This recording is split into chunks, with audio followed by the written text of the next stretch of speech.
اب بندہ بھی اللہ کے حضور جب حاضر ہوتا ہے تو مانگنے کا سلیقہ کیا ہے؟ سب سے پہلے کہتا ہے الحمدللہ رب العالمین.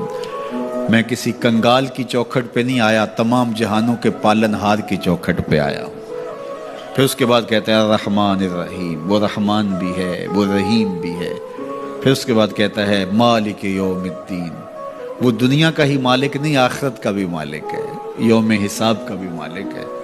پھر اس کے بعد اپنی وفاداری جتلاتے ہوئے کہتا ہے ایاک نعبد و ایاک نستعین، مالک سارا جہاں بس رہا ہے، میں نے کسی سے نہیں مانگا، میں نے جھولی تیری چوکھٹ پہ پھیلائی ہے، میری پیشانی تیرے حضور جھکتی ہے، یہ پیشانی کسی اور کے حضور کبھی نہیں جھکی نہ جھکے گی.